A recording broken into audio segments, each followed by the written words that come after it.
Welcome to the Robert H. Jackson Center, Carl Catholic Theater. I'm John Semper, Chair of Law Day 2004. I'm sure your teachers have told you important rules about going to the theater. Let me go over some of them. The word theater implies that you are expected to act. The Brown sisters and other dignitaries from Brown versus the Board of Education in Jamestown. Okay, after that, you will see a video called Video Images of the South, made by Cole Peterson. Cole Peterson is right here. And while I'm giving introductions, we have Aaron Tomasini up in the booth. And we have right here Matt Kraft, the author of the play. Matt, will you let them know where you are? Linda Taylor, director of the play, and Judge Gerasi. And also Holly Sullivan, who introduced the play. Holly is over here. Okay, you will not see a dialogue. You will not see words to explain what you see in the video. You have to make up your own mind to get an impression of what the segregation was like in the South before Brown versus the Board of Education, or the law that says separate but equal is illegal. Once that is finished, you will hear a dramatic speech taken from the writings of Robert H. Jackson. This will be performed by Robert Terryberry. Holly Sullivan will then introduce the play, and the play will start immediately after the introduction. Closing remarks will be by Judge Joseph Gerasi, New York State Supreme Court Justice, and then we'll have a closing, and that should be the end of the afternoon.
Segregation.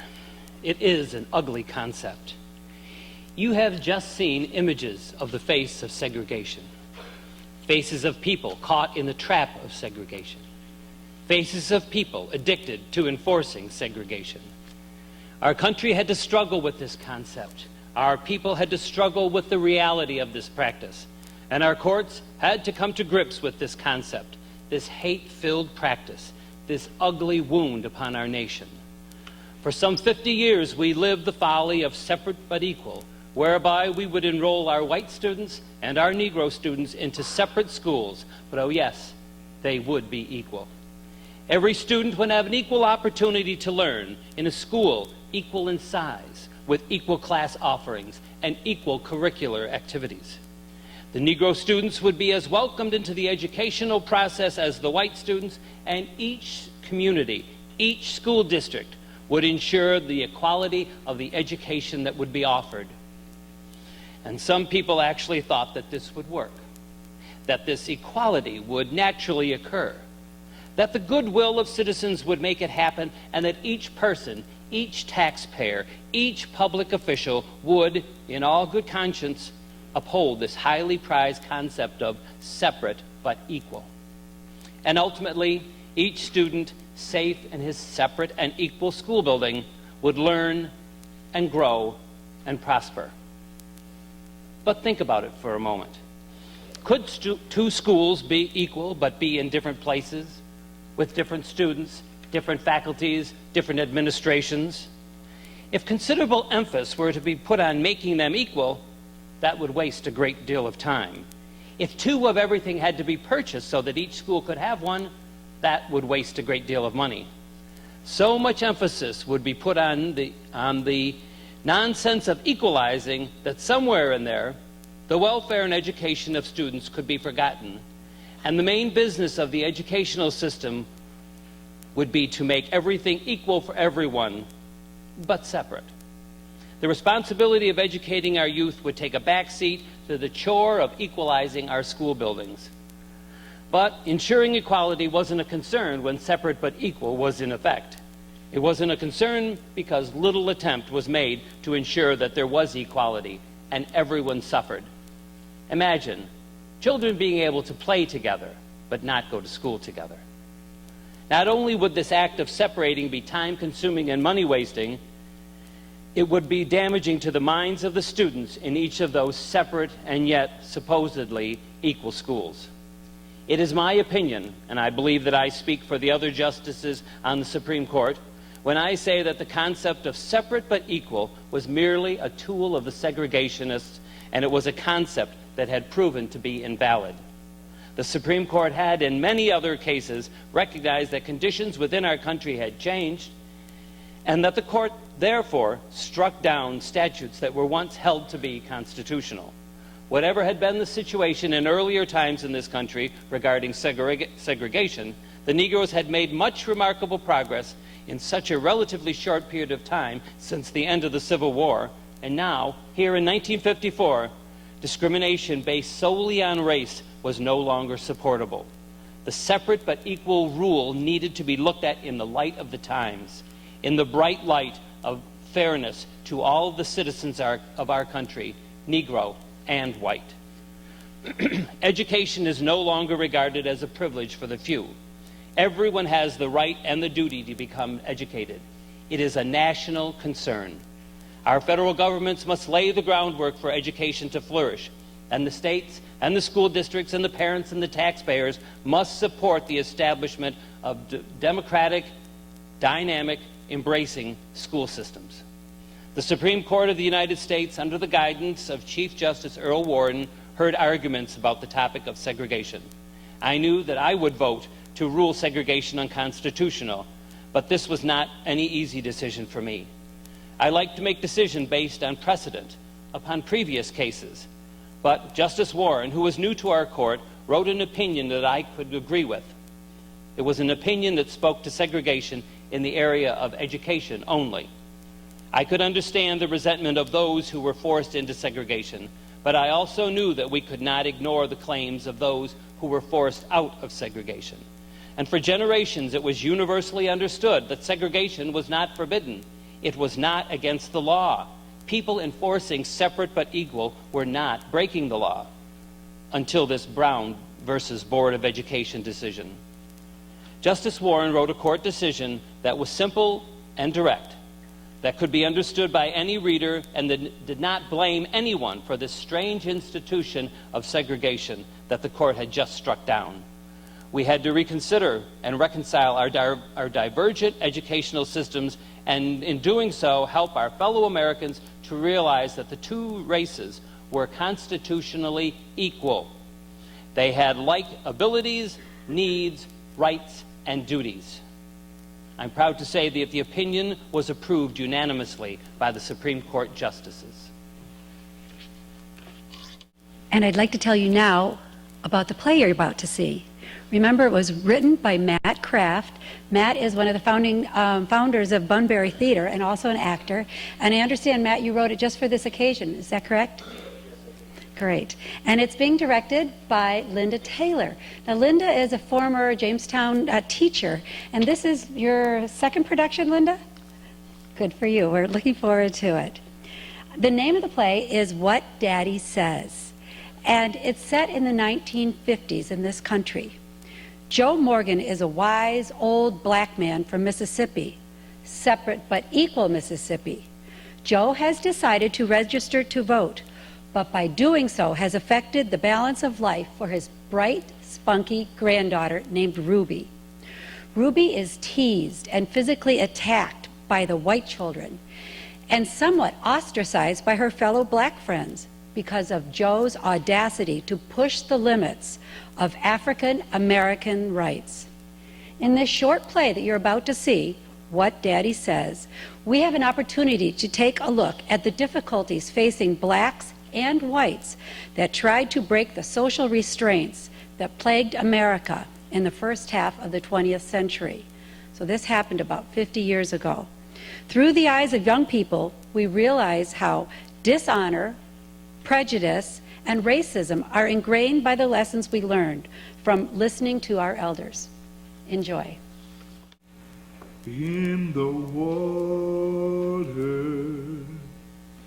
God's gonna trouble the water.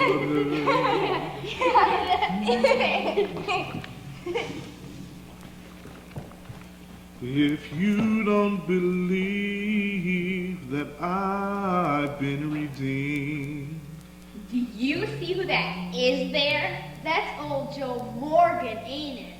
I said my God's gonna trouble the water. He's caused me a lot of trouble. That's what my daddy said at Sunday dinner. My daddy, too. What does an old colored guy care if he gets to vote or not? I want you to follow him on down to Jordan Stream. Daddy says he has to pass a test about the Constitution first. Else he can't vote. White folks don't have to, just colored ones. Well, at least we know he won't be getting to vote then, will he? They wouldn't let no colored pass that test. I'll tell you that. I said my God's gonna trouble the water. If he did, I suppose the lynch mob be out, wouldn't they? Yeah. You know that chilly water is dark and cold. I know my God's gonna trouble the water. You know it chills my body, but not my soul. I said my God's gonna trouble the water. What are you guys playing at? We ain't playing at nothing. We're trading marbles. Can I watch? He wants to watch. Don't that beat it? We don't need no slack colored girl watching us now, do we? I figure you don't, probably. Look at her books. Those are school books. They look like some our school was using for ages and got thrown out. Lucky they get books at all, what my daddy says. It's all my school has. What'd you expect? Negro kids in Mississippi don't need to know how to read. Do they? What good would it do you? Just have to end up paying more. That's what Daddy says. And the Negroes in Mississippi don't need no more money as it is. That's what my teacher says. Y'all got enough. We ain't got anywhere near as much as you. And you ain't never should. You got enough. Come on. Let's go find a bench for the ones for the colored people ain't so close. Hey, Ruby, how's Granddaddy's favorite girl? Oh, stupid white kids is all picking on me again. Giving you a hard time? Just like normal. Usually I don't even try talking with them because I know they'll act that way. Well, why today? I don't know, Granddaddy. I guess maybe because all my friends is picking on me too. Nobody likes me now since... What is it? It's your fault! All of it! Oh, Ruby!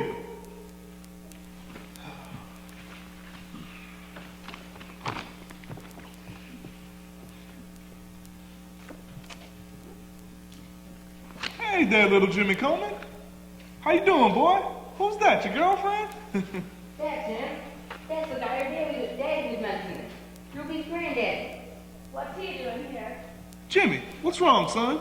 I'm sorry, Mr. Morgan, sir. I can't talk to you no more. Why on earth? My daddy said they saw your name in the paper, Joe Morgan.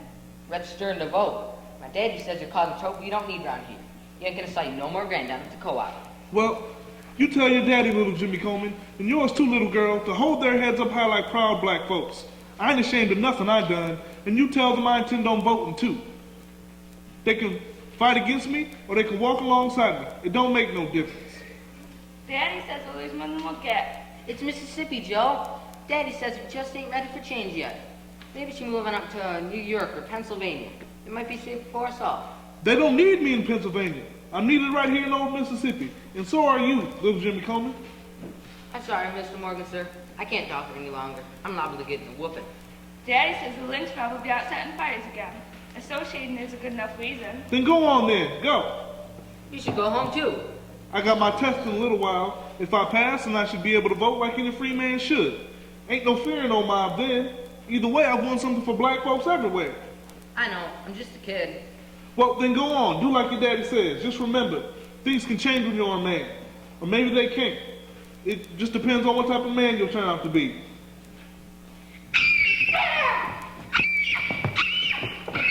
Help her, Jimmy. Bolster. I'm sorry, Joe. Daddy said I'm sorry. Hey, don't get away from my little girl. You hear me? Get your hands off me! You ain't nothing but an old Negro! I won't ever hear you in the hair on her head again. You hear me? My daddy's gonna be awful sore! He don't want no collar guy touching me! Where'd you get your tongue, boy? Let me go! You'll be sorry! Real sorry! Granddaddy, please, I'm okay.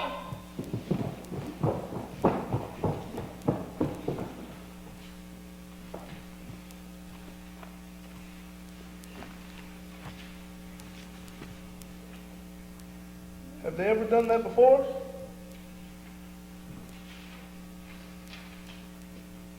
Well? Oh, I see you're not speaking to your old granddad. Well, that's all right. As long as you're okay.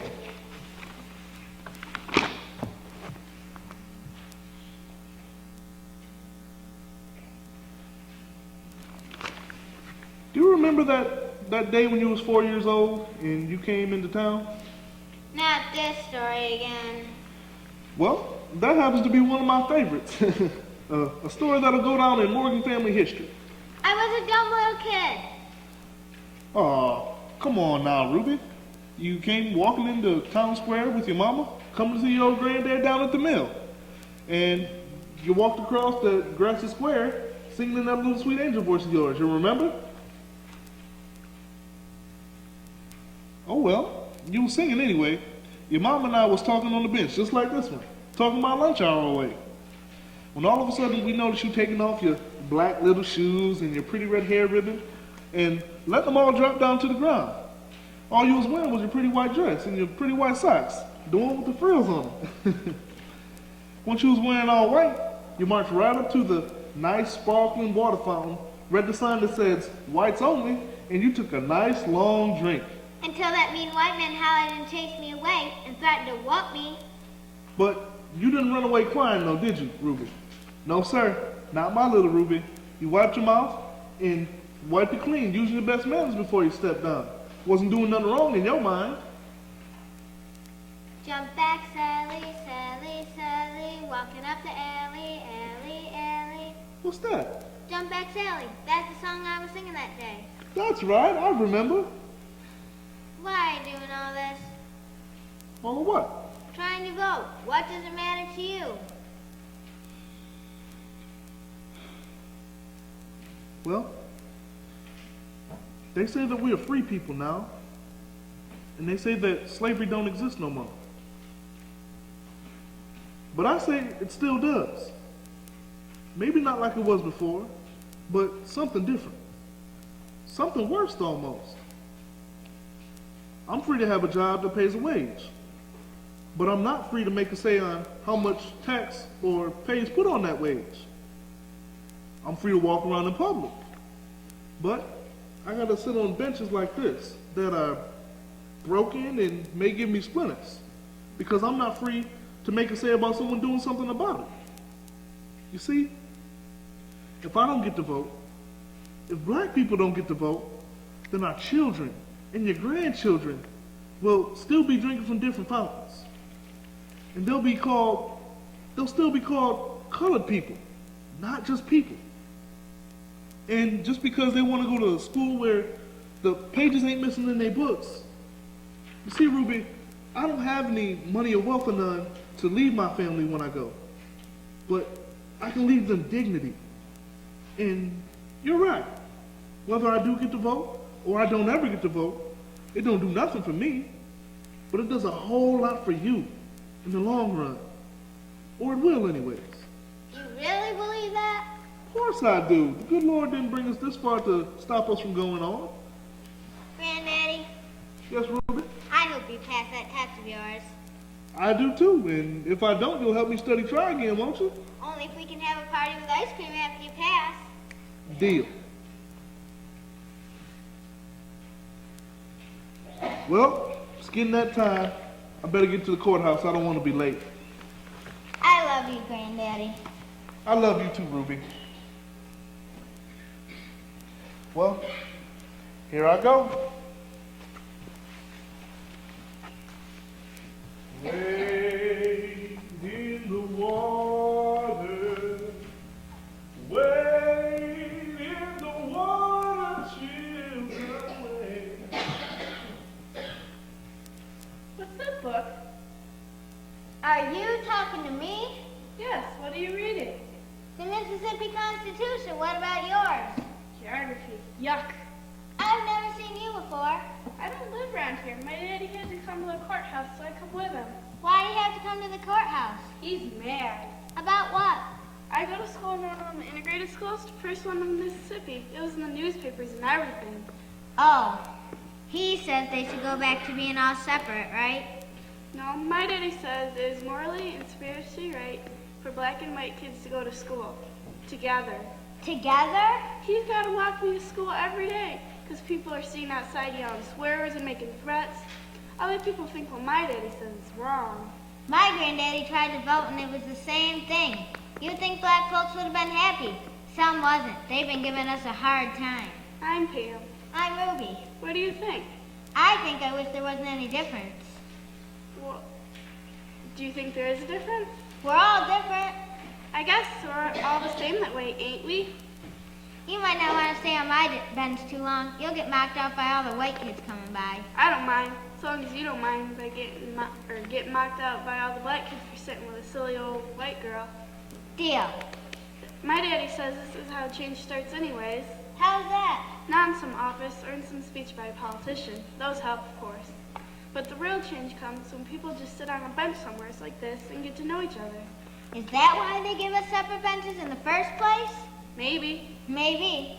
Hey, do you know any good skip rope rhymes? I'm all out of them. Do I ever? Come on along with me and I'll teach you some.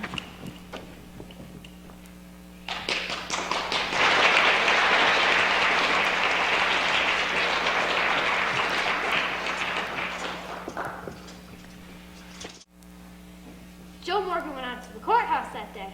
He passed his test and was given a voting registration. My daddy said he should never been allowed to take that old test. My daddy said he didn't want him to. Too much trouble. I played with Pam that day, and later, me and my daddy and her granddaddy went out to dinner. My daddy said it was just the sort of exposure we all needed. We all had fun that night. A few weeks later, I went and spent some time with Pam at her house. I went to the integrated school where I learned so much. She left for Pam's because the night after Joe voted, a bunch of people thought he just set his house on fire. Joe couldn't get out. My daddy said it was horrible, unjust, and... My daddy said it was just what he deserved. But I couldn't see how burning someone to death is better than them voting, no matter what the color. My daddy said he believed in Joe after that. What were they all so scared for? After we buried Joe, People got real determined, and suddenly, my daddy said all black folks should register to vote. There was a lot of anger after that. My daddy said all these color freedoms just ain't why. Right. When I asked him why, all he said was, 'cause it ain't. That's not very convincing, is it? My daddy said that he was just going to keep lynching and burning if the blacks kept on trying to vote. I asked him to stop, but he told me that he couldn't. We never stepped back being violent. We just kept trying to vote or trying to get into some of them better white schools. After a while, I stopped listening to what my daddy said. And when I would turn 18 years old, I stood at the top of the county courthouse with Pam. Both of us registered to vote. There was no test, no nothing for Ruby, just a card to fill out like me. Granddaddy left me with what he promised he would. Better choices, better freedoms. I'm awful glad that enough kids stopped listening to what Daddy said. It always felt awful being mean like that. I wonder if Granddaddy is proud. He should be, looking down on all that's been accomplished. He should be. Ruby Dee, Ruby Dee, you are a woman, now that I can see. Did they know what you knew? Is that color can't be used to separate the two?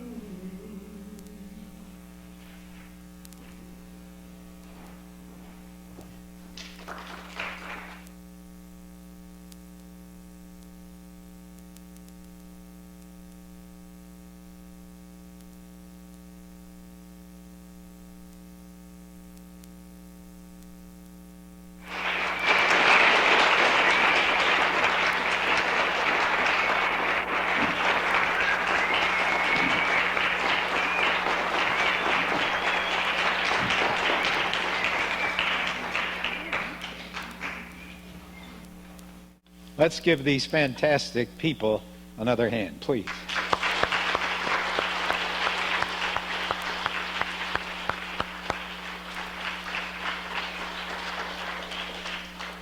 Also want to give a hand to the author, the writer of this performance.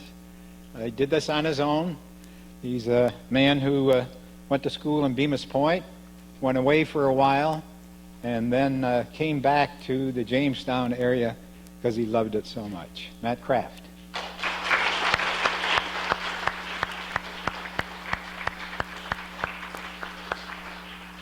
Now we do have to salute a few more people. John Sember and Linda Taylor. Linda is the one who was the director of the play, and Cole Peterson, who put together that video. Would you folks stand and get a hand, please?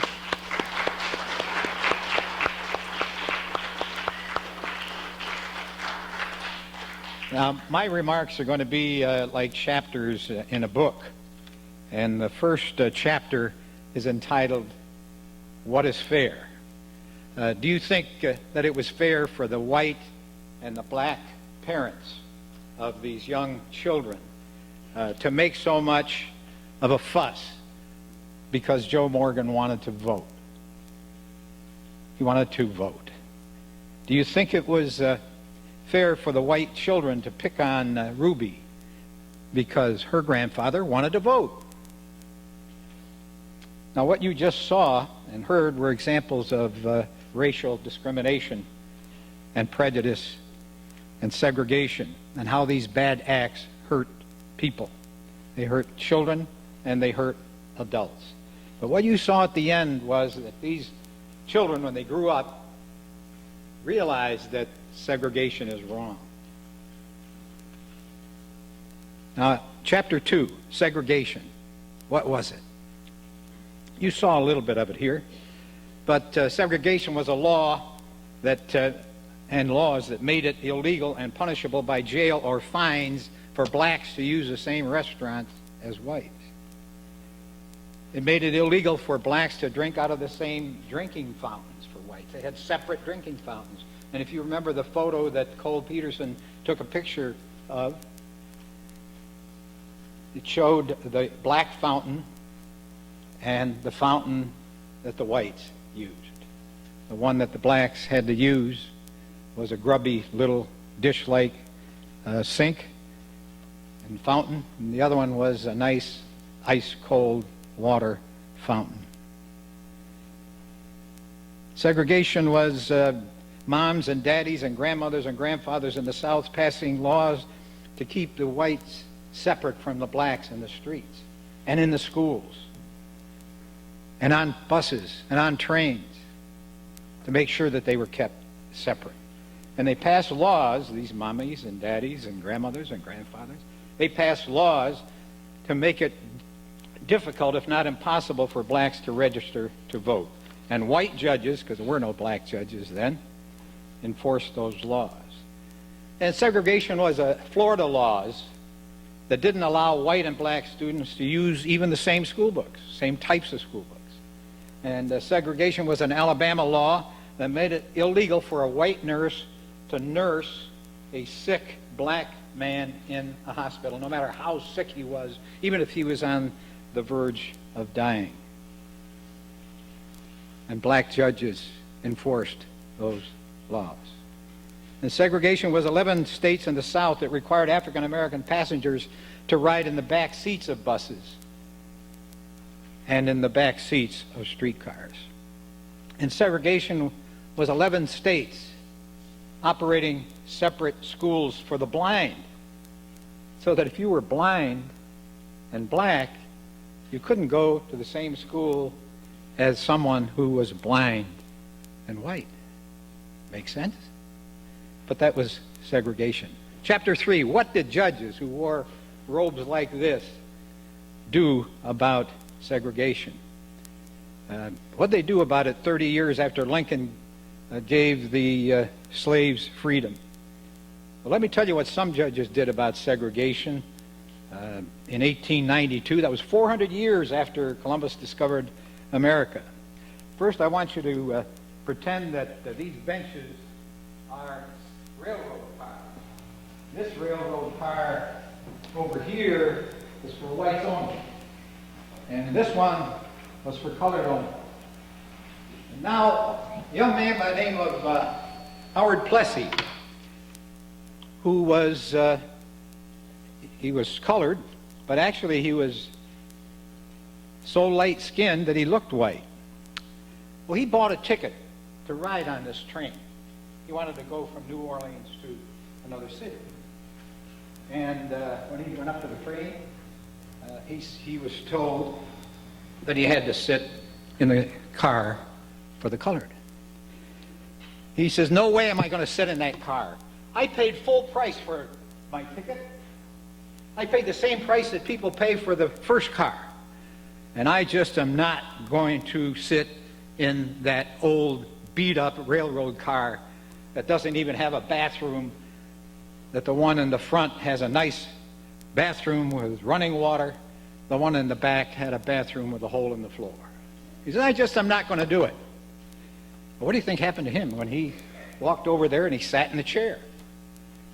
Well, it wasn't long before he was grabbed, taken to the jail, and then he was tried in a court by a white judge in a black robe, and the judge found him guilty and said, you're going to jail, and you're going to be fined. Now, he got a lawyer, and they went to court. Went to judges, black robe, white judge. Said, judges, this is not fair. This is not fair. I'm an American. I paid the same price that whites did. Not fair. Well, the judges said, as long as the state provided separate but equal schools, cars, seats, whatever, then it was legal. So you're going to have to pay your fine, and you're going to have to serve your sentence. There was one judge there, though, but he was outnumbered. He said, our Constitution is colorblind. It doesn't matter whether you're red, white, green, black, or some shade in between. But he was outnumbered. Chapter 4. Try separate but equal for Catholics, Protestants, and different nationalities. Let's pretend Mississippi, instead of passing a law, or maybe in addition to passing a law separating whites and blacks, said, all right, Catholics and Protestants can't ride in the same bus together, or can't occupy the same seat. The Protestants get to ride in a nice plush car, Catholics are over here in this beat-up car with the blacks. Think that's fair? Or turn it around the other way. Let's say Mississippi passed a law saying keeping blacks and whites separate, but also we're going to put the Protestants in the plush seats and the Catholics sit in the back, vice versa. Fair? Would you like that? Well, no. At least I wouldn't, and I'm sure you would not. Now, the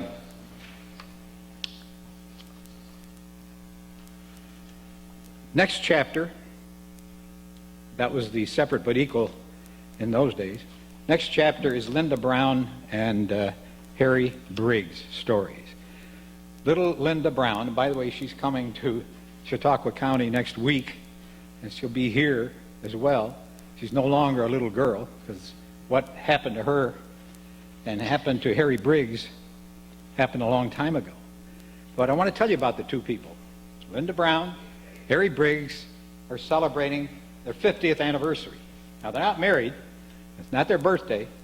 And they lived in different states. They didn't even know each other. They're celebrating the 50th anniversary of a decision that in a lawsuit that they won against their school boards that were segregating the blacks from the whites. Now, Linda was a little girl of about 7 years old who liked to play games with her sisters.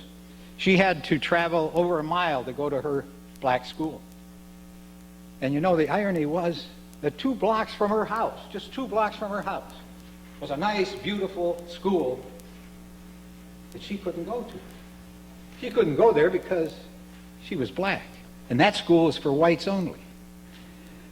Now, let me tell you about Harry. At the same time, Harry, who lived in Clarendon, in South Carolina, he had to walk 5 miles to school. 5 miles back. That's like walking almost to Lakewood from here and back again every day that he went to school. And he had to walk through sunshine, rain, cold. And every day that he walked to and from school, past him would go these beautiful, shiny, yellow buses zooming by, full of white kids going to the white school. Now, one day when he came to school, all dripping wet because it had been raining, and the rest of his class too, were all dripping wet. He's shivering, he's cold, chilled. Well, the teacher and the principal of that school got so upset that he went to a person who was a superintendent of all schools in that county, both black and white. And he said, "Mr. Superintendent, we don't have a bus. My kids have to go through the rain, through cold weather to get to school. You've got 30 buses for the white kids. Can't I have just one? Even your oldest bus? We'll pay for the gas." What do you think the white superintendent told him? No way. And so he had to walk to school, he, Harry Briggs, and his schoolmates in that rickety building. And let me tell you what the schools were like. His school was a one-room school. Kids of all grades were in that school. No toilet in that school. Kids had to go into it. If they had to go to the bathroom, they had to go to an outhouse. Any of you know what an outhouse is? Yeah, I see a few heads out there. You can tell the rest, but it's just a little dinky shed. It's got a seat in it with 2 holes, a wooden seat, and a door, and that's about it. For water, they had to drink out of a bucket with a little scoop. The white school had indoor facilities, running water, had a library, had everything that you have in your schools today. But he couldn't go to that school. Those white kids were taken in the buses to schools like Southwestern and like Jamestown Elementary Schools, Washington, Jefferson, Lincoln, Faulkner Elementary Schools. But he had to go to school in that one-room school. All right, let's now talk about what happened after that.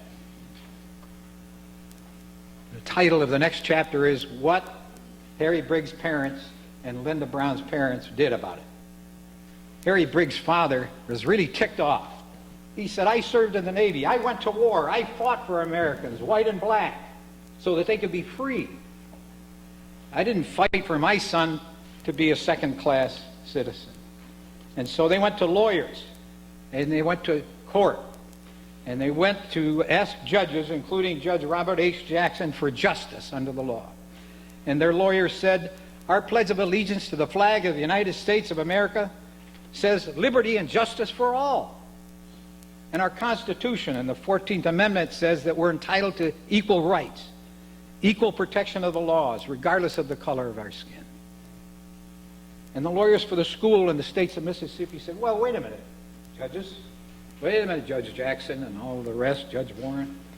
There's a law in the books now in the form of that Plessy case that said separate but equal is okay. And so separate and equal should be okay now in the schools. And the lawyers for the parents and Harry and Linda said, hey, what is equal? We don't even have one bus, and they've got 30. What is equal when we have a water bucket and tin cups to drink from, and the white school has drinking fountains and running water? And what's equal when the black school is just one big room in a beat-up building, and the school for whites is modern, has a modern laboratory, and the only laboratory in the school for blacks was a little closet that the janitor used on occasion as well. And what is equal when the white school has indoor toilets and the black school children have to use an outhouse or back house? Besides, though, even if the schools were equal, identical, it's not American to keep people separate. It's not American to force people to be separate. What is to stop, if it was legal, what is to stop them from saying that Italians Americans, Japanese Americans, American Jews, the Hispanic Americans, and Polish Americans or Irish Americans have to be kept separate too? If you allow it for black versus white, it can happen to these other nationalities. Well, what did the politicians say? That's what chapter 7 is. What did the politicians say? George Wallace, who was a governor, he prevented 2 black students from entering the University of Alabama. And he shouted, I say segregation now, segregation tomorrow, and segregation forever. And even after the slaves were freed and declared to have equal rights, Benjamin Humphreys, who was a governor of Mississippi, said, ours is and ever shall be a government for whites only. And he saw to it that black codes became law in Mississippi. And then there was a senator, U.S. Senator Theodore Bilbo. I remember him back, I was about your age, I think. He said, I am calling upon every red-blooded American who believes in the superiority and the integrity of the white race to get out and see that no Negro votes. And the best time to do it is the night before election. Well, this is not said in any way of humor, but God, I think, got even with Senator Bilbo. Not long after he made those kind of remarks, he died from cancer of the mouth. But unfortunately, the words that he uttered through that mouth lived after him. A man who fought to allow the Joe Morgans to register, an activist, Medgar Evers, was shot in the back and killed in May of 1963 because he was working so hard to get blacks to register and vote. So separate but equal then meant that some people were more equal than others. Well, what did these judges do? That's chapter 8. The judges listened to the lawyers for the Brown family, the Briggs family, and the other African-American families. And the judges, including Judge Jackson, said, you folks are right. Segregation is wrong. Segregation is unconstitutional. Segregation is illegal. And we agree that the Constitution is colorblind, and we intend to keep it that way. And because of the courage of that Reverend Delane, who was the principal of that school of Harry Briggs, because of the courage of the parents of Harry Briggs, they had the guts to go bring this lawsuit. And by the way, Harry Briggs' father, as soon as he signed the petition for the lawsuit, he got fired, as did quite a few of the black parents who signed a petition for Linda Brown and her sister and the other blacks. They got fired. They lost their jobs. And so these folks were courageous. And even the judges were courageous, too, to take the stand against segregation. Now, and because of that decision, it's illegal in America for a school or a state or a city or a county to practice segregation or order segregation because of race, color, creed, sex, or nationality. So the next time you pledge allegiance in your schools or anywhere else, when you pledge allegiance to the flag of the United States of America, and you get to that part that says, with liberty and justice for all, say it loud and clear so all daddies and mommies and politicians can hear you. And now what I'd like you to do, if you would stand and salute the flag behind me, and this part of the program will end. Would you mind standing? John Sember, will you lead us?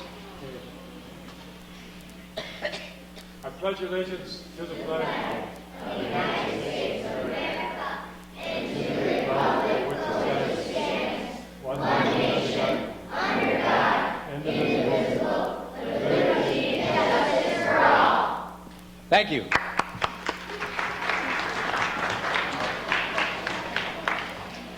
By the way, for those of you that think this never could have happened here, I've got a piece of paper in my hand which is what they call a deed.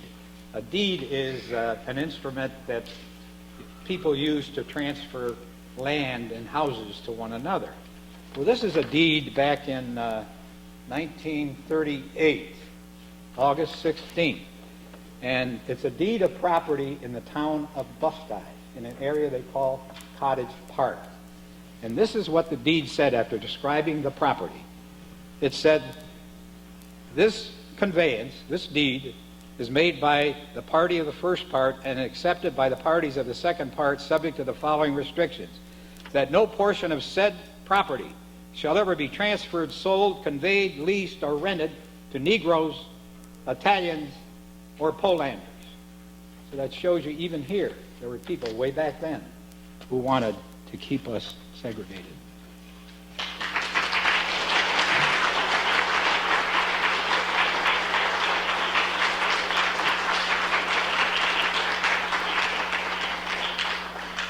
Thank you, Judge Gerasi. That was an outstanding and tremendous closing remarks.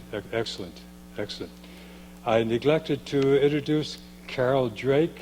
Carol is the official representative of the Jackson Center this afternoon. I'll say a few words, Carol. No, thank you. And our superintendent from Jamestown was here. He just left. We were thankful that he was here. Southwestern and Ring School. You made your school proud today. You were an outstanding audience. I congratulate you.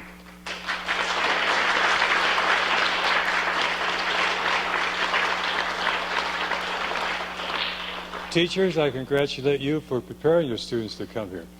Now we have docents, leaders who can give you a tour of the building if you have time waiting for a bus or waiting for a ride back to school. We have people who can give you a tour of the building. Only thing we need is, they don't know this yet, do they?